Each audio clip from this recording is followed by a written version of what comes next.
For 10 years, I've been studying a Southern Slavic group called the Serbs, who are Orthodox Christians living in the Balkans. This group has been unfairly targeted and demonized by the media, governments, and by historians. In this documentary, we're going to see how a group can be unfairly targeted by the government with the whole of the world believing it unfairly.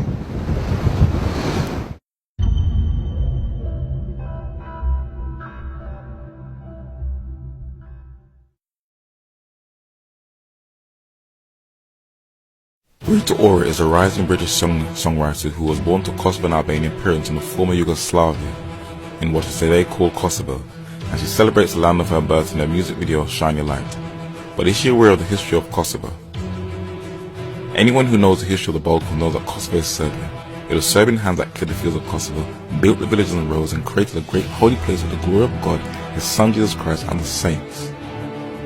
And it was Serbian blood that defended these treasures against the Turks in 1389 and again in 1912, against the Austrians in 1915, against the fascist Germans, Italians and the Albanians during World War II. Serbian churches in Kosovo with beautiful colours and architecture date from medieval to modern times, and the most famous, oldest and largest is the Dekani Monastery, protected as the United Nations World Heritage Site. The Battle of Kosovo in 1389 was between the Muslim Ottoman Empire and the Serbian Empire that has been called the Battle of European Christianity against Turkish Islam. The Serbian leader, Prince Lazar, had the most powerful and largest state of the Serbian Empire that produced beautiful artwork and priceless manuscripts. Many Serbs migrated out of Kosovo when they fought alongside Austria during the Austro-Ottoman wars of the 17th and 18th century, and their warlike skills were recognized by the British during the First World War. The Serbian army, during the whole war in which it has been obliged to make the greatest sacrifices, this army has not had provisions than onions, bread and cheese, and in spite of all the provisions, the Serbians obtained a great victory. President Woodrow Wilson praised them. The Serb Chetnik Draza Mihailovic protected US soldiers from being captured by the Nazis. And we are indebted to the Serbian-American Nikola Tesla, who has been labeled as the greatest inventor of all time for our modern wireless age. But near the close of the 20th century, the clock started to change. Serbs began to be demonized. The corporate-controlled media started to portray them as ruthless monsters, totally ignoring the more brutal crimes of the Bosnian Muslims and the Catholic Croats in the Balkans in the former Yugoslavia, where both Britain and the United States falsely represented them in the media during films, and journalists and Western governments rallied together to make life as difficult for Serbs as possible. But who masterminded this hatred? Rome.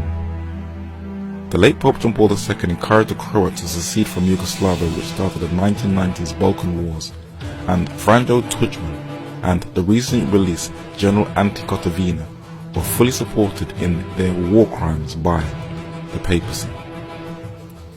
But why did Pope John Paul II ask the Serbs for forgiveness in Bosnia in June 2003?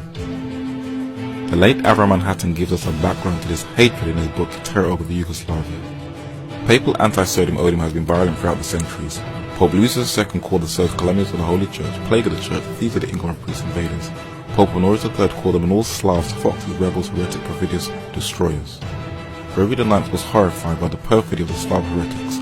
Boniface VIII called them evil offspring. To Pope John XXII, Bosnia was a land of heretics and polluted spots of infidelity. The Pope Clement VI, the Serbs were sons of unreasonableness and adversaries of the Church. The great Inquisitor Torquemada pronounced them as pestilentes homines. When the heir to the Austro-Hungarian Empire was assassinated on June 20, 1914 by a 19-year-old Bosnian Serb, Gavrilo Princip, historians ignore the fact that 4 days before, Serbia signed a concordat with the Vatican that would increase Catholic influence in Serbia. We were also led to believe that Pope Pius X died in anguish at the outcome of the First World War.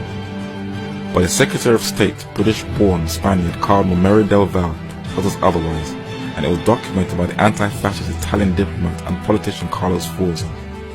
Certainly, added the Cardinal, it was too bad that Serbia had not been humiliated much sooner. From the course of recent years, His Holiness has often expressed regret that Austria-Hungary has failed to chastise her dangerous Danubian neighbour. In retaliation to the assassination, the Catholic Austro-Hungarian Empire massacred hundreds of innocent Serbs. But in the former Yugoslavia, as many historians know, in the Balkans history continually repeats itself. In the 1990s, Slovenia seceded from Yugoslavia, which was a continuation of what Cardinal Gaspari instructed in 1919, which was continued again in the 1990s by Cardinal Sodana, a Serb with a crushed skull by the Catholic Croats. It was continued again in the 1990s during the Balkan Wars. The Catholic clergy supported the Ustachi Catholic Croats, once again repeated in the 1990s. Here you can see a picture of Catholic Croats with a Serbian Orthodox priest's severed head.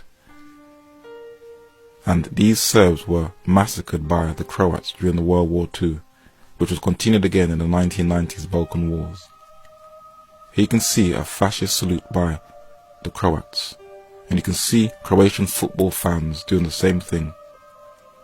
The man who oversaw the massacre was Cardinal Stepinac, and he has a tomb in Croatia where in 1998 he was beatified by the late Pope John Paul II. US Air Force Captain Scott O'Grady sued Hollywood over the film Behind Enemy Lines for falsely representing his mission over Bosnia in 1995. The film received Department of Defense support and depicts the Serbs as heartless monsters who were attacking the so-called innocent Bosnian Muslims, where the US captain in his fight over an illegal airspace takes photos of so-called mass graves of Bosnian Muslims, when the United Nations inspectors proved that there was no evidence of Serbian atrocities in London's Daily Telegraph in 1995. Angelina Jolie continues the anti-Serb hate crusade in her warped representation of the Bosnian conflict in the land of blood and honey, where Serbs are portrayed as cold, warmongering, raping monsters and the Muslims as innocent victims. She ignores that atrocities were committed by both sides. She is a United Nations peace envoy, but you only have to look at her track record of violent films, and it is very hard to take someone like her seriously as an envoy for peace on earth. For Jolie is a member of the US pro-war machine in the Council on Foreign Relations, and she has endorsed both the wars in Libya and Syria. But who is her daddy?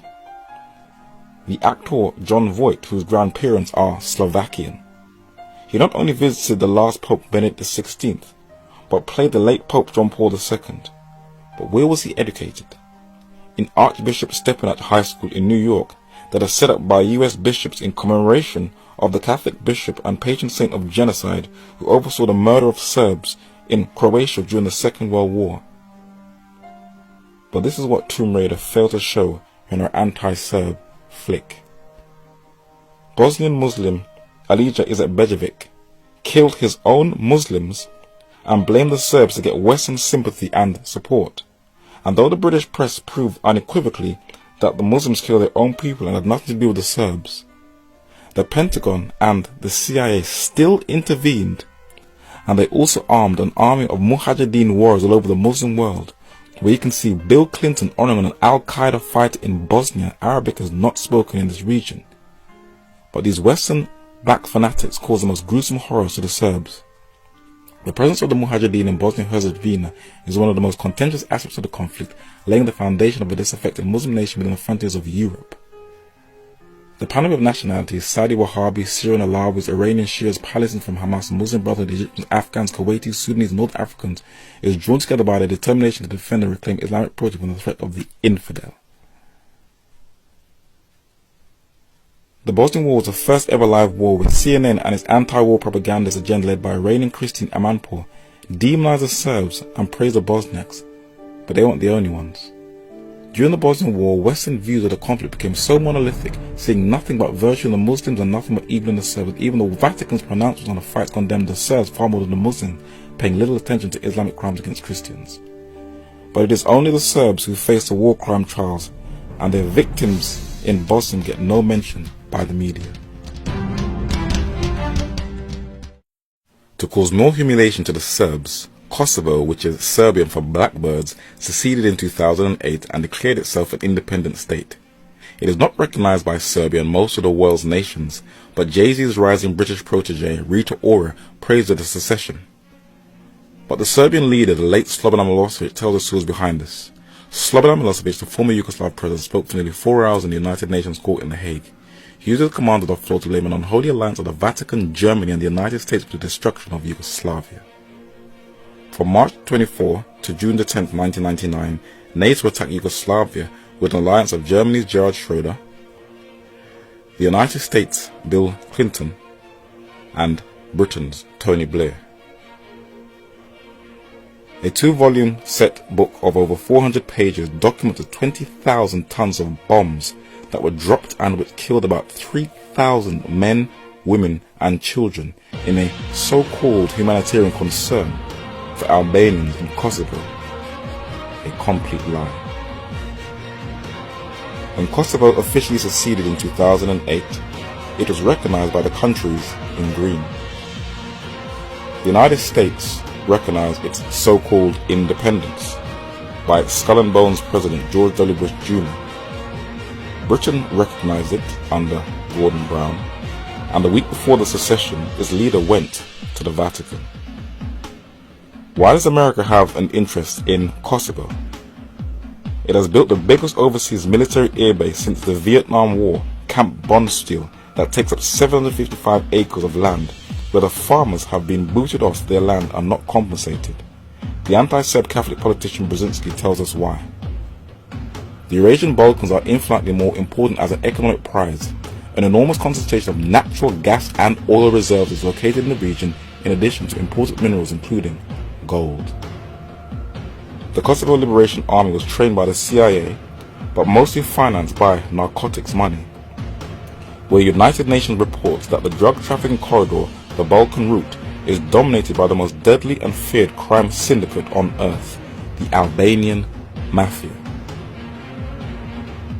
But the Catholic Church has a self-interest in the Kosovo region, where it has an ambassador that gives the Bishop of Rome a report of the region and to weaken the influence of the Orthodox Christian Serbs, as confirmed by a website called Balkan Analysis.